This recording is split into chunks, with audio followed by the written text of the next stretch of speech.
Instants, ce sera Jean-Philippe Ludon avec l'invité du dimanche sur RCI. RCI, partout en Martinique, 98.7, 91.2, 104.6 et 103 FM. Jean-Philippe Ludon, Pascal Lavener, Jean-Marc Pulvar avec l'invité du dimanche sur RCI.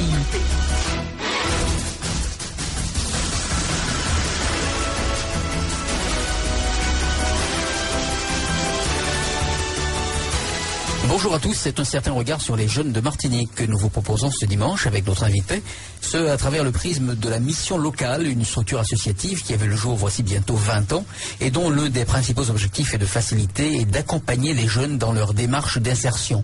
Autant dire que ce sont des jeunes qui ne sont pas à eux seuls représentatifs de la jeunesse martiniquaise, mais tout au moins d'une partie d'entre elles, celle qui a peut-être plus de mal que les autres à se frayer un chemin de vie. Jean-Michel Loutobi, bonjour. Bonjour.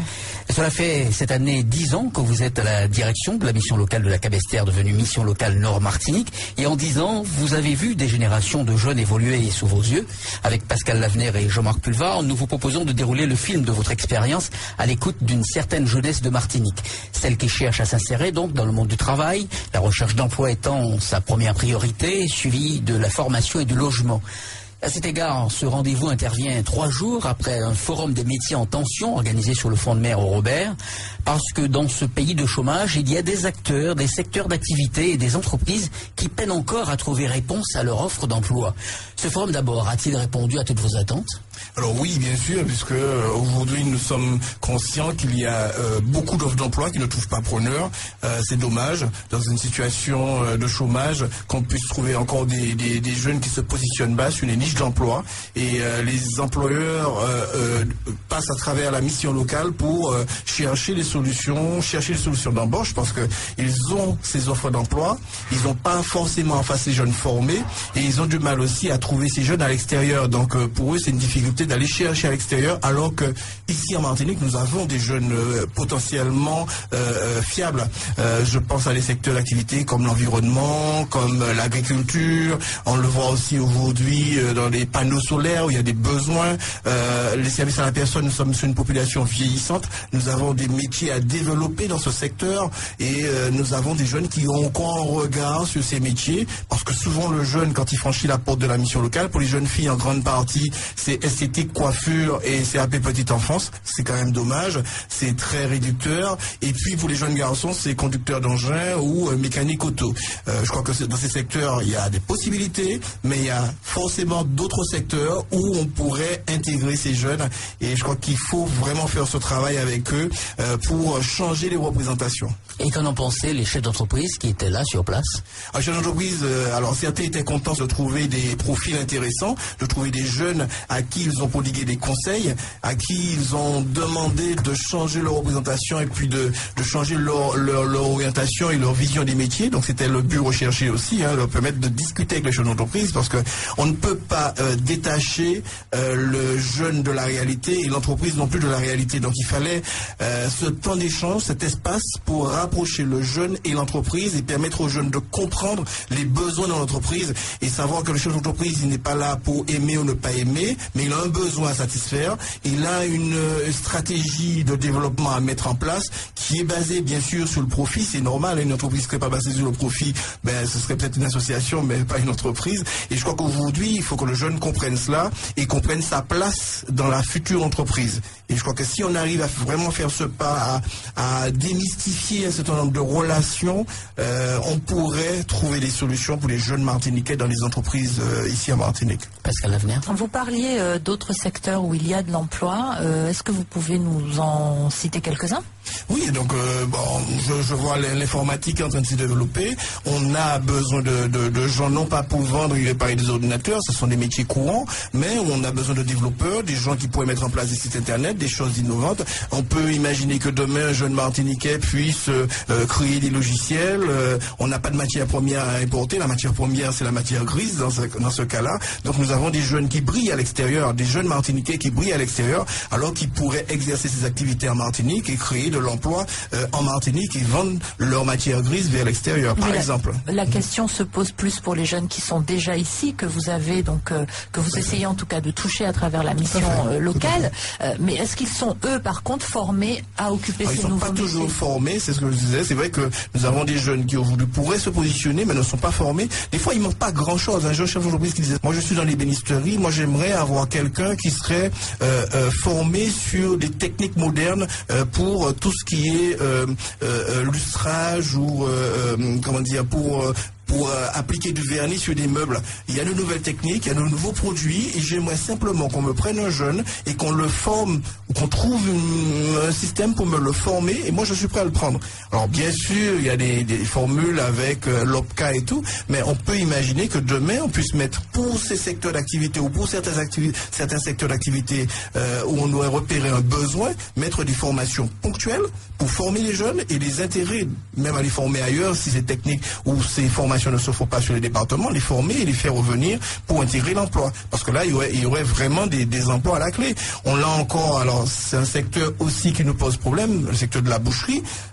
Avec le SPEL Nord, sous préfet de Trinité, on est en train de travailler, voir comment former des jeunes bouchers, parce que les jeunes Martiniquais ne veulent pas forcément faire la boucherie. Il y a des bouchers qui veulent partir à la retraite. Il faut quand même assurer la relève. Alors, ils veulent pas faire la boucherie, ils veulent pas faire de l'agriculture, ils veulent pas le bois, ils veulent quoi? Disons qu'ils ont une représentation un peu déformée de la réalité et des métiers.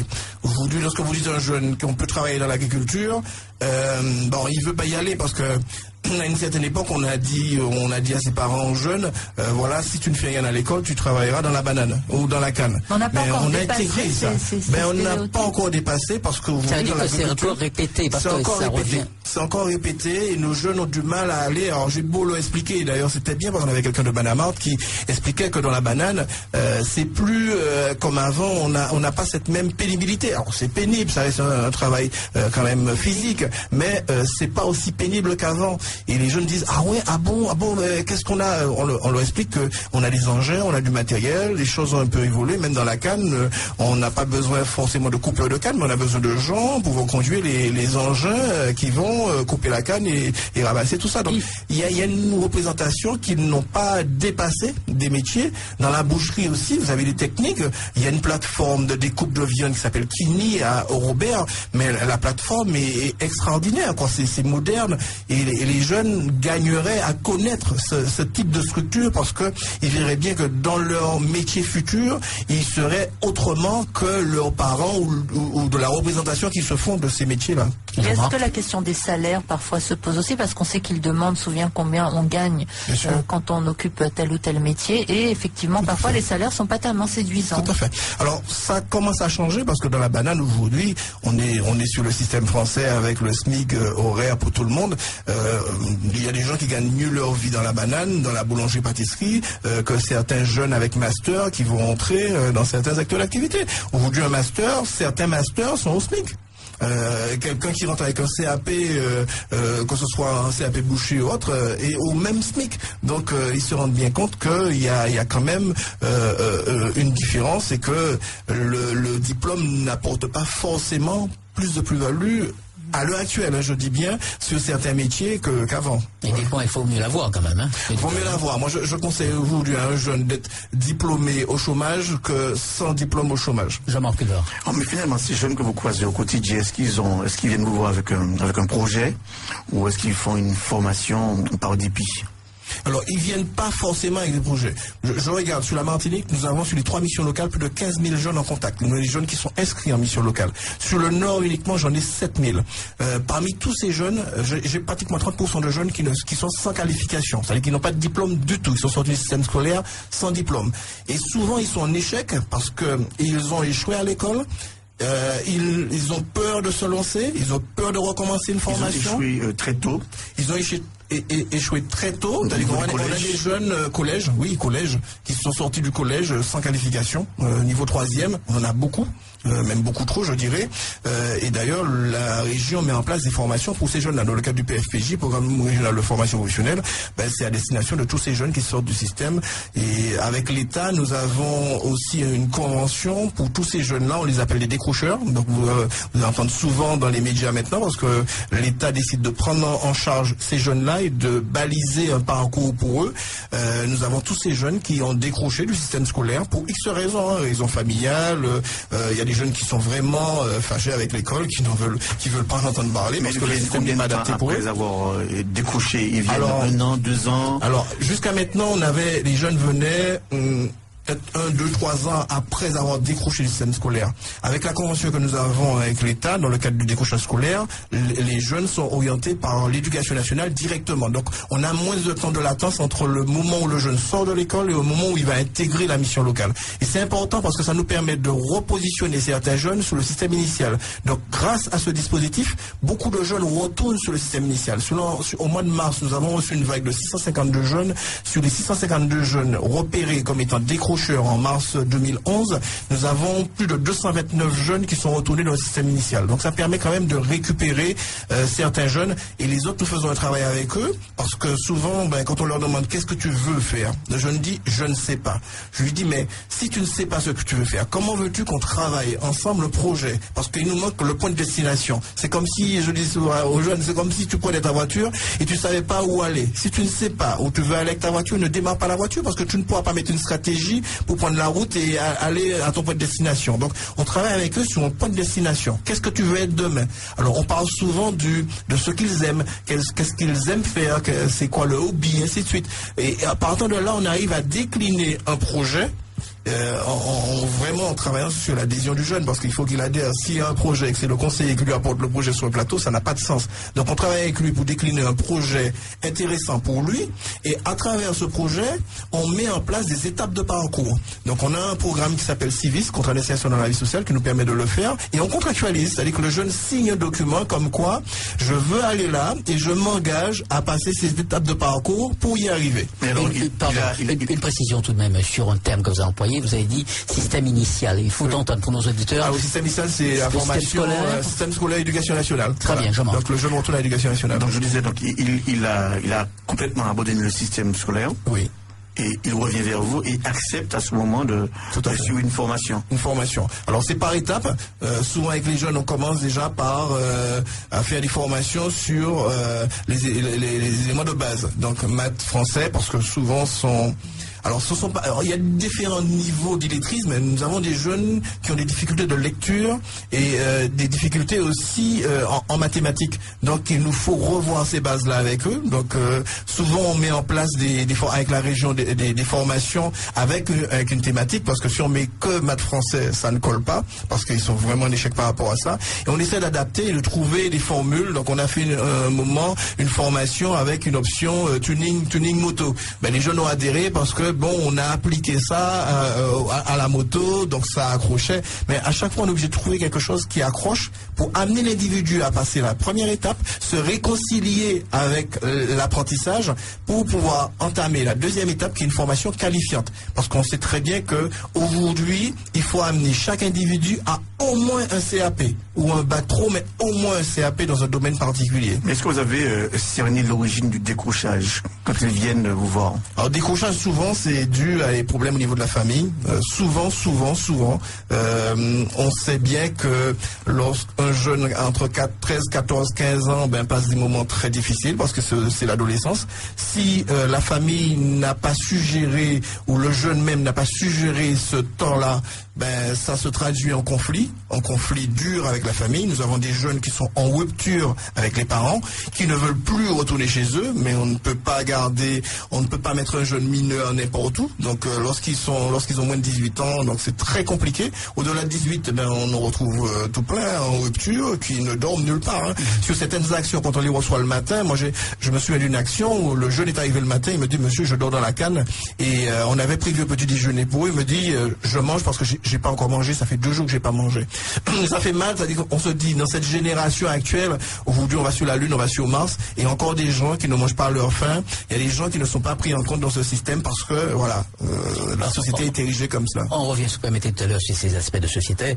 Mais cela dit, vous, à votre poste, là, depuis 10 ans, vous avez vu évoluer ces jeunes. Bien sûr. Entre hier et aujourd'hui, vous avez le sentiment que les choses se sont améliorées ou c'est pire? Alors, les choses se sont dégradées parce qu'aujourd'hui, on a quand même beaucoup plus de difficultés avec les jeunes, avec des phénomènes de délinquance qui sont en progression. Il y a 10 ans, quand je suis rentré à la mission locale, on dirait des jeunes en souffrance, on dirait en grande souffrance, mais on n'avait pas ces phénomènes de délinquance. Pratiquement chaque semaine, nous avons un cas sur une commune, un jeune qui a reçu une balle, ou un jeune, ça a dégénéré, ou des conflits entre certains jeunes, parce que on a le phénomène de bande qui apparaît de plus en plus. Les jeunes s'organisent et veulent vraiment gérer des quartiers, prendre en main des quartiers, comme ça se passe un peu en métropole, parce que notre société fonctionne par militisme, en métropole ou comme aux États-Unis, et nos jeunes copient toujours malheureusement ces choses qui nous viennent de l'extérieur, qui ne sont pas forcément de bonnes choses. Et nous avons des conflits comme ça. Moi, dernièrement, j'avais encore une formation sur le Carbet. Les jeunes du Carbet ne voulaient pas que les jeunes de Prêcheurs et Saint-Pierre viennent en formation sur le Carbet. On a eu une formation sur Sainte-Marie, on a dû arrêter la formation avec le Greta parce que les jeunes, ils ont refusé le fait que des jeunes de Basse-Pointe viennent en formation. Donc on a mis la police municipale, mais ça n'a rien changé. Les jeunes de Basse-Pointe avaient tellement peur qu'on a dû arrêter la formation. Donc c'est vrai qu'on a ces phénomènes de bande. Sur Trinité, on connaît la même chose avec des jeunes du bourg de Trinité qui veulent pas les jeunes de Beau Séjour. Donc on a tous ces phénomènes qui nous posent problème aujourd'hui, et on voit de plus en plus la situation se dégrader. On voit de plus en plus de jeunes arriver en rupture. On voit de plus en plus de difficultés avec tous ces jeunes, et les parents qui sont en grande souffrance, quoi. Voilà. Et face à cela, c'est souvent difficile de trouver des solutions. Alors bien sûr, on a beaucoup de parents qui viennent nous voir en nous disant il faut absolument l'extraire, il faut le faire partir. Trouvez quelque chose, faites-le partir par la DOM. La DOM, c'est pour la formation en mobilité. Faites-le partir par la DOM parce que il va arriver un malheur et on accepte mal cela, donc on veut faire partir le jeune. Parce que les parents ont bien intégré cette notion de mobilité avec des organismes comme la DOM. Tout à fait. Les parents ont bien intégré, ils ont bien intégré aussi le fait que leurs enfants pourraient sortir de certains milieux et certains quartiers. Oui, mais c'est juste peut-être déplacer le problème. Il faut le prendre peut-être un peu plus profondément. Est-ce que vous avez les moyens aujourd'hui, justement, vu que les jeunes ont changé, enfin ceux en tout cas vous côtoyez, de les aborder d'une autre manière? C'est-à-dire qu'on a bien compris que la méthode d'avant ne fonctionne plus.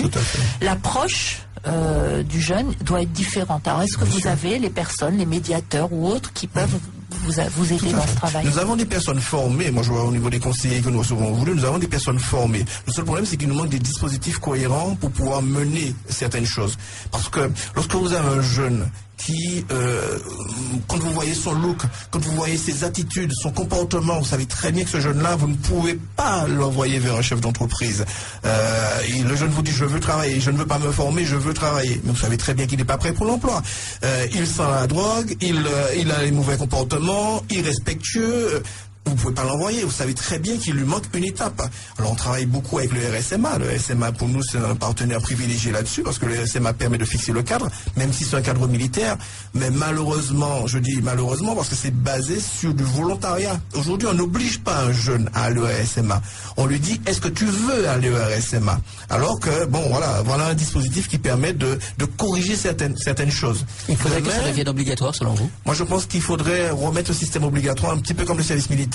Mais autrement, le service militaire, c'est vrai qu'on faisait partie des jeunes, il n'y avait pas de formation à la clé. Je crois que pour certains jeunes qui ne sont pas diplômés, il faudrait mettre un système obligatoire avec un encadrement et une formation qualifiante à la clé. Pas un titre professionnel, mais une formation qualifiante à la clé et permettre à l'individu de sortir du cadre déjà et de se remettre en question. Et je proposais dernièrement encore à la région une chose, je leur dis, si vous voulez que les formations se déroulent convenablement, il faudrait imaginer de l'internat. Parce que imaginez un jeune, il sort de son quartier, il va en formation et il revient le soir dans le même quartier. Comment voulez-vous qu'il s'en sorte? Il ne va pas s'en sortir parce que, comme m'a dit un, il m'a dit, monsieur, quand je retourne dans le quartier, je rencontre mes copains. Mais ces copains-là, ma mère m'a dit, ce sont des voyous. Ce sont peut-être des voyous, mais ils ont fait la maternelle avec moi. Ce sont des copains, je les connais, on a grandi ensemble. Donc, ma mère voit ce jeune-là différemment, mais moi, c'est un copain, on a grandi ensemble. Et quand il me dit, viens, on va faire des bêtises, c'est difficile de lui dire non, parce que bon, ben voilà, c'est un copain, quoi. J'ai confiance Ils en lui. reconnaissent que ce sont des bêtises. Ils reconnaissent que ce sont des bêtises. Ils sont parfaitement conscients de ce Ils sont parfaitement conscients. Nous travaillons avec des jeunes au centre pénitentiaire. Moi, j'ai un jeune qui me dit, mais je sais que je suis là, pas par hasard, je sais que c'est de ma faute. Je suis là et c'est de ma faute. Mais bon, voilà, j'ai pas pris le bon chemin. Ma mère m'a parlé et il me dit, le jeune, c'est pas la faute de mes parents. Je vous dis tout de suite, c'est pas la faute de mes parents, c'est de ma faute. Parce que j'ai suivi certains jeunes qui me disaient, allons voler, allons faire ci. J'ai besoin d'un écran plat, j'ai pas d'écran plat chez moi. Le voisin en a un. Eh ben, on va voler chez le voisin. Il y a pas de souci. Pour lui, c'est presque logique, quoi, qu'il ait accès à ça et que s'il n'a pas l'argent pour payer, c'est presque logique qu'il puisse se servir. Voilà. Mais il admet aussi qu'on puisse le punir pour ça. Donc le jeune dit, je sais, je paye ma faute, je suis là, je paye ma faute. Voilà. Vous n'avez pas parlé des filles, vous parlez beaucoup de jeunes oui, je parle masculins. beaucoup de jeunes garçons. C'est vrai que les filles ont d'autres stratégies. Souvent, les jeunes filles, alors, ça encore, le système le permet, puisque je dis, on a cassé un petit peu l'insertion ou notre système d'intégration dans la société avec, premièrement, 74, en ouvrant c'est Giscard qui à l'époque passait et voyant qu'il y avait des difficultés pour certaines femmes qui vivaient dans des couples, a mis en place un système parents isolés avec la CAF. C'était bien parce que ça permettait à des gens de sortir de situations compliquées, mais d'autres personnes ont utilisé ça pour créer des stratégies, pour avoir une position sociale dans cette société. Et aujourd'hui, on a des jeunes filles qui font des enfants pour justement avoir cette position sociale parce que elles n'ont pas accès au travail. De manière normale parce que la question du chômage, la question de la formation et puis bien sûr on sait comment ça se passe et puis il y a le fait que la jeune fille sait très bien que si elle a un enfant au bout du 5e mois de grossesse elle a droit à RSA. Ça, vous posez la question à n'importe quelle jeune fille. Elles vous le disent comme ça. Ah mais bien sûr. Bien sûr. Qu'on va faire des enfants pour pouvoir toucher. Ah tout à fait. Le fameux la chambre raquette de Francky Vincent en fin de compte.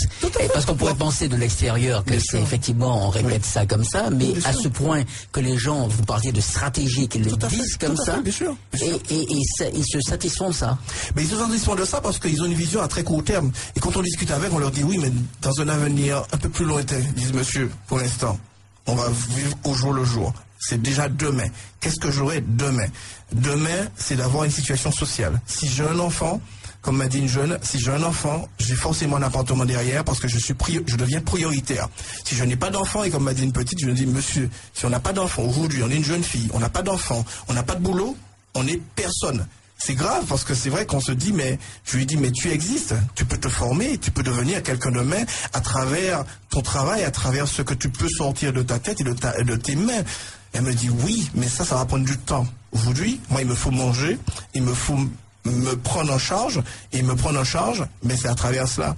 Et malheureusement, on se retrouve avec des familles où on a la grand-mère, allocataire du RSA, la mère allocataire du RSA et la fille allocataire du RSA dans la même famille. On reproduit les mêmes schémas. Et elle a raison, la petite, parce que je sais qu'elle est prioritaire, parce que moi je participe à la SMHLM, à les attributions de logement. On sait très bien que lorsqu'une jeune arrive et qu'elle a un revenu de la CAF, voilà, il y a des aides et cette personne est prioritaire, peut être prioritaire sur le logement en fonction de sa situation sociale. Mais plus loin que ça, elle ne se construit pas dans une famille en fait, avec le papa, et puis on élève des enfants ensemble. Mais c'est ce que je disais, on a déconstruit la famille parce que là aujourd'hui, on a plus intérêt à ne pas avoir le papa, à ce que le papa ne soit pas là. Parce que si le papa est là, on n'a plus les allocations. Donc ça veut dire qu'on a déconstruit la famille. Alors qu'avant, qu'est-ce qui permettait de faire la stabilité dans une famille? C'est la mère et puis le rôle du père. Quand vous arrivez le soir, vous avez fait une bêtise, on vous dit les papas qui arrivaient. On avait ce rôle du père. Ce rôle du père, on l'a perdu parce que souvent quand vous voyez les enfants traîner dans les cités, les enfants traînent parce que les parents sont occupés pour peut-être faire le prochain. Donc il ne faut pas déranger le beau-père qui est là. Donc l'appartement, quand on vit dans un appartement, il n'y a pas 36 000 mètres carrés. Hein. Donc à un moment, il faut descendre. Et puis on se retrouve en bas, et on forme un petit groupe. Le petit groupe grandit, et ainsi de suite. C'est comme ça que se forment des phénomènes de bande, de délinquance. Et demain, vous avez des jeunes qui ont pris l'habitude de se retrouver ensemble lorsqu'ils sortaient de l'école, et puis lorsqu'ils se retrouvent, lorsqu'il n'y a plus l'école et qu'il n'y a plus de travail non plus, à longueur de journée, on se retrouve là, qu'est-ce qu'on fait? Donc c'est pourquoi je pose souvent le problème, je dis, au-delà de l'aspect emploi, il y a un problème d'occupation des jeunes. On les occupe à quoi faire aujourd'hui? Et c'est pourquoi je dis, il manque peut-être dans le puzzle un système permettant d'encadrer les gens, de leur permettre d'évoluer dans quelque chose. Et je regrette un petit peu le service militaire qui le permettait.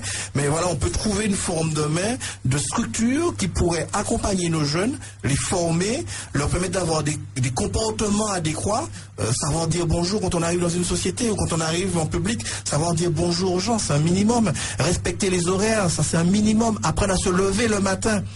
Nous faisons des actions des fois, nous devons appeler le jeune pour le réveiller. J'ai un jeune qui dit à sa mère, dites à la mission locale de renvoyer le bus un peu plus tard. Parce que vous allez chercher en bus. Parce qu'on va aller chercher en bus. On met en place une action. On a les 18 communes du Nord. On fait un bus sur les 18 communes du Nord pour aller chercher les jeunes et les emmener sur les formations. On prévoit les petits déjeuners. On prévoit souvent un repas de midi ou un sandwich à midi parce qu'on sait très bien que certains ne mangent pas à leur faim. Donc c'est pas tellement pour les materner, mais c'est surtout pour que les jeunes soient dans de bonnes conditions. Parce que lorsqu'on est un employeur, si on va avoir un employeur avec le ventre vide, c'est pas la même chose que quand on va avoir l'employeur avec le ventre plein, voilà. Vous avez fait partie de cette déconstruction à 1974 avec la loi IGE, Giscard d'Estaing. Oui.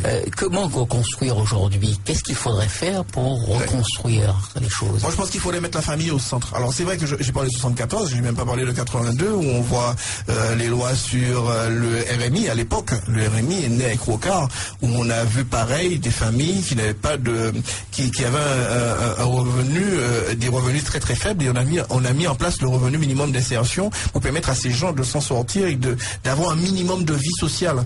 C'est bien. Le problème, c'est que pareil, dans la stratégie, vous avez ceux qui en souffrent vraiment. Ceux-là, moi, je pense que c'est un très bon système pour eux. Mais vous avez tous ceux qui profitent du système, qui se mettent dans ces conditions-là. La profitation est là aussi, apparemment. Voilà, bénéficier des aides. Moi, je connais, ça, on le voit. Moi, je pense qu'il y a encore une autre commission Martinique Initiative où on voit des gens arriver, on leur demande, mais vous avez un trou dans votre CV parce qu'ils créent à partir de 50 ans, ils veulent créer une entreprise. On leur dit, mais vous avez un trou dans votre CV. Vous avez fait quoi pendant toute cette période? Mais pendant 20 ans, 30 ans, on a touché le RMI ou le RSA maintenant, et puis en même temps, à côté, on a jobé. On a jobé, mais le job, le problème, c'est que le job n'est pas pris en compte pour le calcul de la retraite. Donc ces gens-là, quand ils vont arriver à la retraite, donc ils créent leur activité à 50 ans, mais ça n'a toujours pas donné le compte d'annuité, parce que à un moment à la retraite, ils n'auront pas un taux plein pour leur retraite, quoi. Voilà, donc, mais ils se rendent compte un peu tardivement. Donc je dis, on les a peut-être un petit peu amenés à ça pour pouvoir les sauver ou pour rechercher des solutions avec eux. On les a mis encore plus en difficulté. Voilà. Alors vous disiez tout à l'heure qu'il fallait occuper ces jeunes, trouver des activités. Est-ce que parallèlement à la formation, ils s'intéressent aux activités sportives? Il y a le basket, il y a le hand, il y a le football, il y a l'athlétisme aujourd'hui. Est-ce que ces jeunes, par exemple, parallèlement à cette formation, pour pouvoir avoir une occupation dans la cité, parce qu'on leur met des maisons de jeunes dans la cité, les maisons de jeunes sont saccagées, elles sont vides, qu'est-ce qu'ils s'intéressent vraiment? En tout cas, alors pour ces jeunes-là, je dis ceux qui sont vraiment en marge, il y a ceux qui sont accompagnés par leur famille. On voit tout de suite sur le jeune, quand il est accompagné par la famille, on voit la différence, on voit que ces jeunes-là s'intéressent, sont dans des clubs de judo, clubs de sport et ainsi de suite. Vous avez beaucoup de jeunes qui sont en marge, ils sont pas du tout au niveau du sport. Moi j'ai un moniteur de sport qui me dit, le jeune est venu, le jeune m'a dit, moi si je veux faire du sport là, il faut me payer. Il lui a expliqué que c'est du bénévolat. Lui, en tant que moniteur, il est là bénévolement. Et s'il le forme, c'est pareil, bénévolement. Et s'il joue au handball avec, ce serait aussi du bénévolat. Le jeune a dit, ah non, moi si je joue, il faut qu'on me paye. Non, c'est clair. On n'est pas dans les mêmes logiques qu'avant, alors qu'avant, on suppliait. Moi, je me souviens à une époque, on suppliait l'entraîneur pour pouvoir jouer. Et jouer gratuitement. On voulait être pris par l'entraîneur. Aujourd'hui, le jeune n'est pas dans ça. Parce qu'il y avait la réussite sociale, peut-être à travers une activité sportive. À travers une activité sportive, on avait un positionnement à ce moment-là. Mais quand c'est vrai que quand vous avez une période de plein emploi où vous êtes sur le travail et ainsi de suite, bon, c'est vrai que vous pouvez vous satisfaire de cela. Quand on est dans une période comme maintenant où la période est morose et que beaucoup n'ont pas travaillé ou n'ont jamais travaillé, effectivement, leur besoin immédiat reste l'argent, le manger, vivre et manger. Voilà. J'allais venir, comment il définit ses priorités, le jeune? La priorité, c'est manger. La priorité, alors comme me dit un jeune, la priorité, c'est le salaire. Je lui explique que pour arriver au salaire, il faut d'abord passer par la case emploi. Parce que le salaire ne peut pas tomber comme ça. Parce que le chef d'entreprise, quand il embauche un jeune, c'est parce que le jeune va générer de la plus-value que ça va permettre de dégager un salaire. Mais c'est pas compris forcément par le jeune. Lui, j'ai faim, je veux ça et je veux un salaire, quoi. Et il faut expliquer le cheminement et comment on arrive à un salaire. Et pourquoi des fois le chef d'entreprise ne t'embauche pas? Ben voilà, parce qu'il a l'impression que tu vas pas pouvoir générer ce salaire. Et il va pas prendre son autre salarié pour te verser ton salaire. Il faut que toi, tu puisses générer ton salaire dans l'activité, dans l'entreprise. Et je crois qu'il faut être conscient de cela. Et c'est pourquoi je suis très content que les jeunes échangent avec les chefs d'entreprise et voient la réalité. Parce qu'on leur dit, mais quand vous l'entendez de la bouche du chef d'entreprise, c'est complètement différent. Et là, vous commencez à comprendre dans quel état d'esprit vous devez être pour pouvoir réussir votre vie. Et ça laisse des traces, ça laisse des traces, hein. Ça laisse des traces. J'ai des jeunes qui réagissent pas forcément les premières fois, tout de suite, parce que l'initiation, je le dis souvent, l'initiation prend du temps. Il y a des jeunes avec qui ça va aller très vite. Vous savez, en mission locale, lorsqu'un jeune s'inscrit, qu'il a un master, en général, il reste 6 mois en moyenne. Pas plus de 6 mois. Lorsqu'un jeune s'inscrit, qu'il a pas de diplôme du tout, ça peut prendre un certain temps. On peut aller de 3, 4, 5 ans. Voilà, le temps qu'ils se construisent. Moi, j'ai vu une jeune fille et elle travaille